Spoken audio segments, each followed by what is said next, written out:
अस्सलाम वालेकुम वरहमतुल्लाहि वबरकातुहू। हम फातिहा तो देते हैं लेकिन उसके अदब और एहतराम कैसा हो आओ समझते हैं। और फातिहा किस चीज़ पर हो, सामान कैसा होना चाहिए, फातिहा का फ़ायदा क्या है। तीन चीज़ें हैं फातिहा के आदाब और शर्त, फातिहा किस चीज़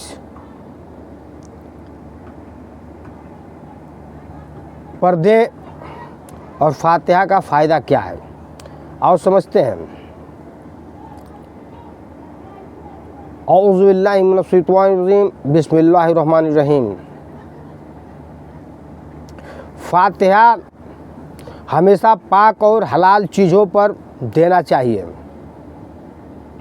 और खुशबूदार पाक चीज़ों को खूब ख्याल रखना चाहिए, वरना बजाय नफ़ा के नुकसान ही होगा। कच्ची प्याज, लहसुन, जूठी चीज़ें, सड़ी गली, नापसंद और हराम व नशा की चीज़ों पर फातिहा न दें। फी ज़माना कुछ ऐसे लोग हैं कि तहारत और पाकीज़गी का ख्याल के बगैर ऐसी दुकान से मिठाई लेकर उस पर फातिहा दिलाते हैं जहां तहारत और पाकीज़गी का नाम तक नहीं होता। यह तरीका बिल्कुल गलत है। ऐसी फातिहा से न तो कोई दीनी फ़ायदे मरतब हो सकते हैं न दुनियावी। लिहाजा ऐसी दुकान की मिठाई फातिहा के लिए न खरीदें। सबसे अच्छा यह है कि अपने घर ही में फातिहा की चीज़ें तैयार कराई जाए, क्योंकि घरों की चीज़ों में बाज़ार की चीज़ों की बेनिस्बत एहतियात ज़्यादा होती है और अगर किसी माकूल मजबूरी की तहत घर में न पका सके तो किसी मुत्तकी परहेज़गार मुसलमान की दुकान से ख़रीद कर फातिहा दें। आओ समझते हैं फातिहा कौन कौन सी चीज़ पर अच्छा है, फातिहा की चीज़ कैसी हो। मिठाई, खीर, हलवा, जर्दा, शहद, शरबत, दूध, पुलाव, गोश्त और वह चीज़ें जिसमें शक्कर या गुड़ मिली हुई हो। गर्ज की जितनी चीज़ें लजीज और अच्छी हैं सब पर फातिहा दुरुस्त है, लेकिन मीठी चीज़ें सबसे बेहतर है, क्योंकि सरवरे कायनात फ़ख्र मौजूदात अहमद मुज्तबा मोहम्मद मुस्तफ़ा सल्लल्लाहु तआला अलैहि वसल्लम ने फरमाया कि मोमिन मीठे हैं और मीठी चीज़ों को पसंद करते हैं। और खालिक कायनात ज़लमज़दा ने अपनी किताब में कदीम फ़ुरक़ान अहमद में इरशाद फरमाया है कि तुम लोग हरगिज़ भलाई को नहीं पहुँच सकते जहाँ तक कि खुदाए तो आला की राह में अपनी महबूब चीज़ों को सर्फ न करो। अब बताइए कि इससे ज़्यादा भला कौन सी चीज़ें महबूब और पसंदीदा हो सकती है, जिसको महबूब खुदा सल्लल्लाहु ताला अलैहि वसल्लम ने महबूब रखा हो। इसलिए गोश्त पर भी फातिहा देना वाजिब है, बेहतर है, क्योंकि गोश्त को हमारे आकाए मौला मदनी दूल्हा सरवरे दो आलम नूर मुजस्सम सल्लल्लाहु ताला अलैहि वसल्लम ने बहुत पसंद फरमाया था। फातिहा के फ़ायदे क्या हैं? बुजुर्गान दीन की खिदमत में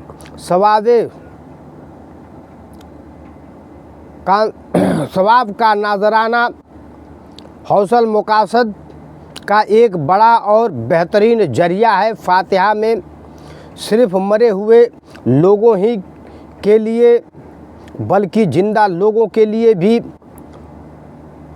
गुनागुन फ़ायदे हैं। फातिहा से बिछड़े हुए अजीज़ों को खुदाए जल वाला के फजल से कब्र के आज़ाब से रिहाई मिलती है।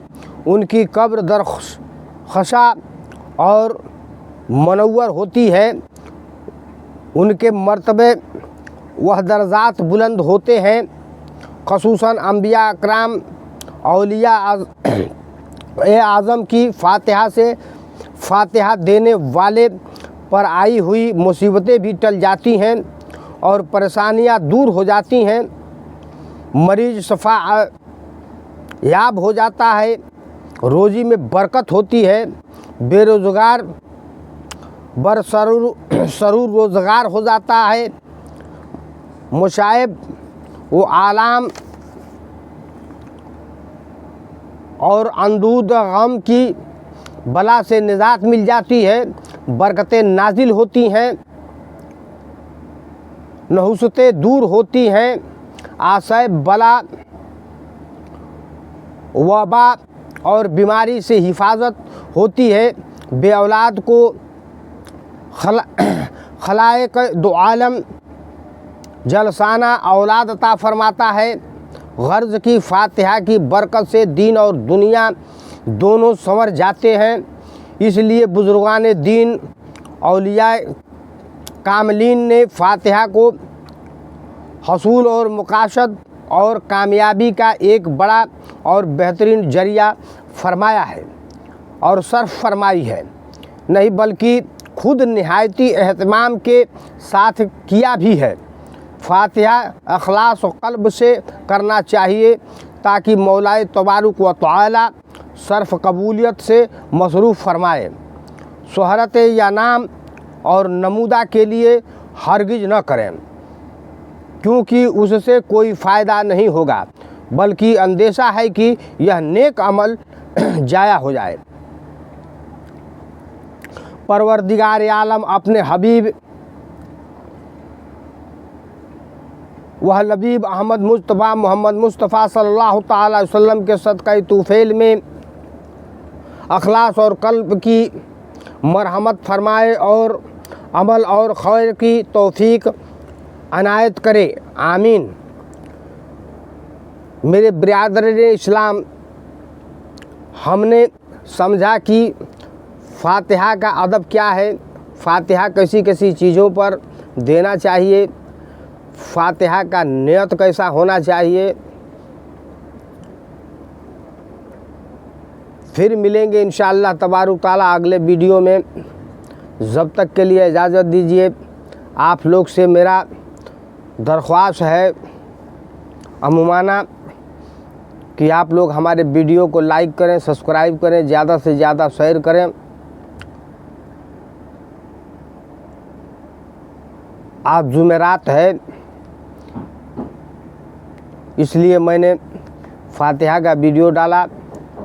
इंशाअल्लाह तबारुक ताला इसके बाद वीडियो फिर से मिलेगी आपको बयान करबला।